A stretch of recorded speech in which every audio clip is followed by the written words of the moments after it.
This is Joe Freudenberger, CEO for Oak Bend Medical Center, coming to you from Richmond, Texas, with another Cup of Joe conversation about a healthcare topic that sometimes we aren't always all that familiar with. So I am joined by Dr. Tong, who is a family medicine practitioner, 9 years of experience, works with Oak Bend Medical Group, and your offices are at our Williams Way. No, you're at our New Territory location. Yes. So right there in Sugar Land. So we're here in National Women's Health Month, and Dr. Tong is gonna give us some insights into what is it that we should be considering? What is it that women should be thinking about in this month, which is designed to bring awareness to National Women's Health? So National Women's Health Month is, we consider it to be in May. It's because we think about Mother's Day, and Mother's Day, it's a woman's a mother, and we wanted to prioritize and dedicate the time to raise awareness for all women out there of all ages to consider their health and get checked up done and give them the times to get the health. A lot of women come to me sometimes, they're like, you know what, Dr. Tong, I don't have the times. I'm a mom, I'm a grandma, and sometimes they just kind of push it to the point where, things are kind of, things are getting really bad, and then they come and they're like, you know what, it's time to give myself some checked up, because of sometimes women just don't think about it. So that's not just a guy thing. I thought it was a guy thing that we put off and put off and put off because we don't want to go to see the doctor. Then we got women who do. So what are some of the things that women tend to put off that really can have a major implication in their health and their life? So for women, we have different screening at different stages of life. We can start as early if we talk about just cancer screening, we start as early as 21, where women get their pap smear done to screen for cervical cancer screening. Mm-hmm. And as they're getting older, in age of 40, we start mammogram, age 45, colonoscopy, and then in terms of vaccinations. But one of the things that I see in a lot of women of all ages that put up a lot is actually their mental health. I've seen that a lot. It's like they kind of wait till things that we can't handle anymore. Whether I've seen it in teenagers, I've seen it in their 30s and their 50s. It's just depending on how much it's going on in their life.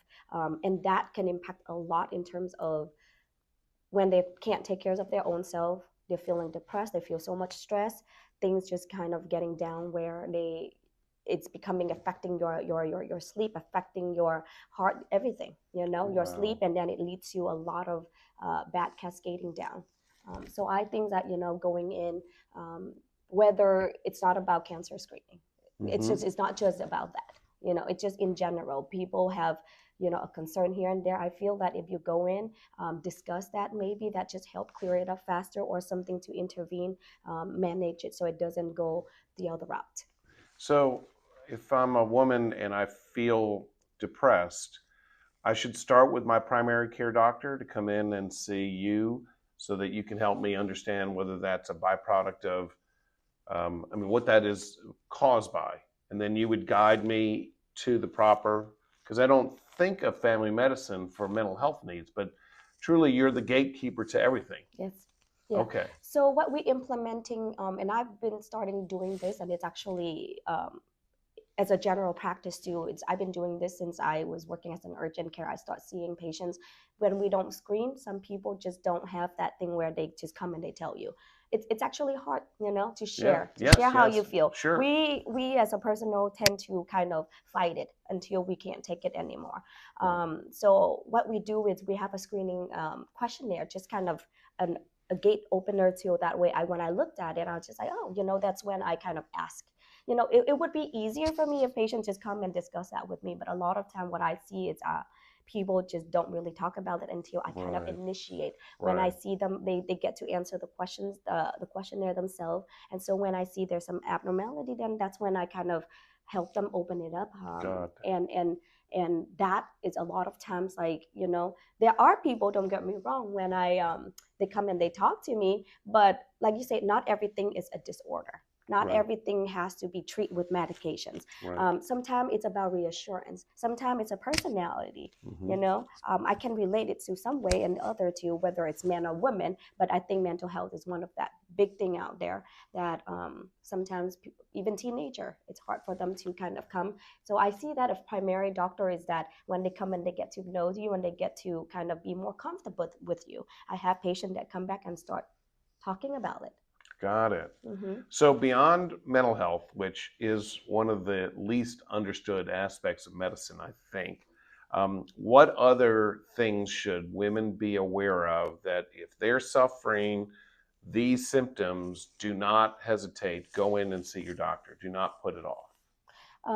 So, one of the thing about women and heart health, I think that Okay. it's one of that thing where they don't present, not a lot of them actually don't present with classic symptoms like I have a chest pain, and that is because I have, a chest pain due to a lot of women actually don't present like that.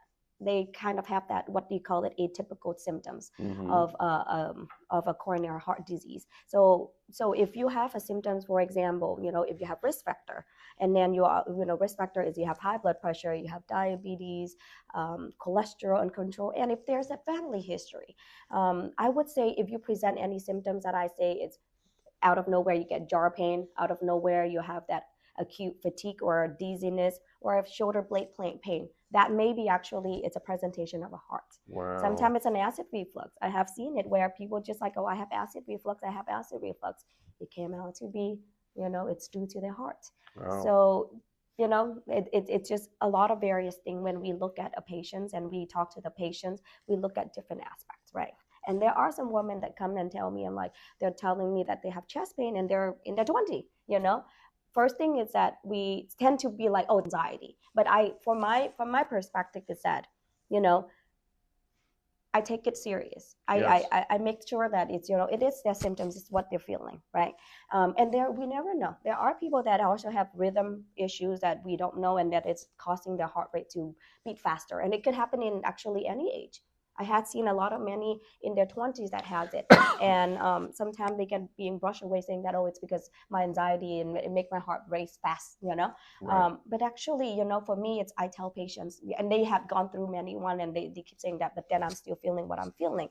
So from my perspective, I sit down with the patient and understand what they're feeling and what they have gone through, workup. If I've never seen a cardiologist, I actually highly recommend them to go see and do a Holter monitor, so that way they understand, is my feeling actually from my heart, or is Mm, it something that, hey, I'm feeling this but my rhythm is still normal. And right. we have catch things where a woman's coming in and they, if you don't do that, you keep always attributing it to just anxiety, and Hmm. then you put patients on medications just kind of calm it down. It does calm you down at the moment, but you're actually masking the actual Oh, disease. wow. So I do treat patients with anxiety, I do treat patients with depressions, but if they have kind of those symptoms, the initial part is, get them worked up, because with that, if it's negative, it reassures them, Got it. kind of prevent them from like going to many ER just because they feel what they feel. So we've heard this from several people, the importance of women being attuned to heart issues, which present differently than for men. When you're talking about heart health, I recently had a calcium CT study. Is that something that you think is a good idea for women to consider? Because we're running a special on it, so I want to make sure if it's a good thing, people know all about it. Yes, I'm actually a believer in the CT coronary calcium, which is a heart scan. That Okay. what it does is it look at the calcifications to kind of help us to determine if there's plaque building up in the coronary artery, which is the Yeah. heart arteries. Okay. I when I listen to patients, even if they present with nothing, and if I have a family of patients that at a certain age, I'm talking about typically in their upper 40s, and they having a family histories. I'm not talking about like, in addition, if they have like high blood pressures, they have high cholesterol too. I have seen many cases as actually that when I recently been sending, we were surprised of the calcium score came up to be so high. I think that is one of a very, very good screening, and it's a very affordable. Yeah. I tell my patients, and I even tell my family too. I don't know if it's covered. Sometimes insurance doesn't cover, but how much is the promotions at Oak Bend So again? it's $99, and you don't even need a doctor's referral. It's non-invasive. And yeah, and the study, the results go back to you, the physician, for you to decide what the proper course of action is. Yes, and it gave us an idea of, wait, are you having mild buildup where we can intervene with to prevent, right? Right. To prevent from further buildup, to prevent a heart attack in the future. This is a discussions after the result. Is that, do you need to be on cholesterol med? Do you need to be on aspirin? Or you actually need to see a cardiologist for even further workup? Because I have seen cases where, because of coronary calcium score, patient ended up getting a heart stent, Yeah. and Yeah. it caught before they had a heart attack. So I believe that this is something that I truly send my patient, my family. I call my brother, and I'm like, not, it's just not just women's, right? I understand this is a woman's health, but then this is for everybody. Yeah. I truly believe in this. So you can go to our website, oakbendmedcenter.org, and you can get advice on how to reach us to schedule such an exam. Now, one other thing that is of interest to a lot of women is menopause. We haven't talked about it. So we're switching entirely from heart disease to menopause. So tell us a little bit about, that particular challenge that women face as they age. Yeah, so being a woman, I think it's hard. Early age, you deal with a monthly menstrual, and then when you get to your upper 40s, so the average age of menopause is in their 50. But Okay. there are some women that will undergone menopause a little bit earlier. Symptoms that they may present is, hot flashes, mood swing, um, can't sleep at night because it get hot and cold, hot and cold. People around you thinking you're crazy. Mm-hmm. I've gone through it with my mom in terms of not myself yet, but my mom. She was hot and cold, and my dad was just like, "Are you crazy?" It's just things that, but in terms of the women's, that's actually pretty hard on them.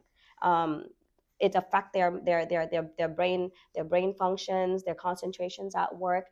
Then this is something that there's many studies out there. Some women may have only mild symptoms. Some women, the symptoms go on further. And there's evidence out there that hormone replacements can actually help if you intervene early enough. What does it do? Like estrogens, it helps with the cardiac. It actually helps with bones. So in early perimenopausal stages, if you go see and get it checked out, get your hormone checked, and if that is something that is applicable, and that there's no contraindications, I truly promote in the hormone replacements. It not only make you feel better, it make you feel younger, but it is actually very good for your heart too as well. Okay. And your bone. And you provide those in your clinic. Yes, I do that too as well. Are there any other diseases, conditions out there that women more often, or that they sometimes ignore, that cause long-term challenges? Um, so things, for example, thyroid disease. Gotcha. It's kind of I have seen multiple thyroid disease. Like it's kind of weird where sometimes, like in like a few months, where I've seen young patients. I actually caught a few young patients with thyroid cancer, and sometimes they don't present the way it is. 20 something to 25. Wow. 30. There are patients that they say they feel something. So that's one of the things. What's a symptom of thyroid problems? So I had this patient who 20 something year old, 25 I believe, at the time. It was last year that I saw her. She came in and she was presenting with just um, a lymph node on the side. It's not even in the thyroid area. Okay. But she was more concerned because she's like, oh, my family has lymphoma, and so she was concerned about that lymph node being there for a while, like a month or two. And so obviously we do the workup, but the workup, everything, ultrasound, CT came back negative. But when we did the ultrasound, they were just incidentally finding some thyroid nodule, which is actually pretty common. Not every, most are benign, but then in her case, it's didn't even mention much, but then it's still persistent. And I have to say it's because the patient and also her mom was concerned enough that even though we did imaging, that kind of saying it's reactive, it means that it looks like it's more benign.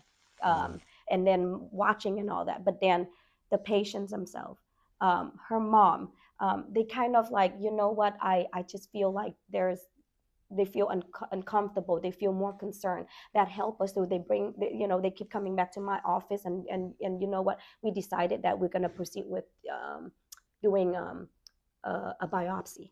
Uh, Yes. So we doing the biopsy. At first, we're like, okay, let's do biopsy of the lymph node because that was the concern. The thyroid, yes, we did ultrasounds and all of that. It did shows a nodule. But when we decided to do that, we all like, you know what? Let's just do also the biopsy of that. It came out surprisingly, it was due to thyroid cancer that oh caused the my lymph node gosh. to be enlarged. Oh wow. And all this time, you know, we were concerned about lymphoma because she does have a significant family history of that. Her Yeah. brother passed away pretty young age of lymphoma. Wow. And so that was like a concern. So I feel like we don't brush away what patients' concern. Listen, and then whether it is, you know, follow up more closely. And I've seen that happen. Yeah. Yeah. So if I could summarize, it sounds to me, and this is applicable to women as well as to men, is if there's some abnormality as to what you normally feel physically or feel in mentally, Yes. that is different than you've been through the course of your life, and it continues for a period of time, month, month and a half, what have you, maybe less, you should go see your doctor. I would say so. I would say so because then sometimes we just ignore a thing and that Then and it then gets worse. it gets worse, or you know, not doing the things where we could have done, and then reassure them. And Yeah. then instead Okay. of feeling mentally feeling down, like, hey, something's going on, but then pushing it up, pushing it off. Yeah. Yeah. This has been fascinating. I learned so much from these Cup of Joe episodes. So thank you very much for joining us. And thank you all for joining us for another Cup of Joe. And I look forward to seeing you in a subsequent one. Have a great day.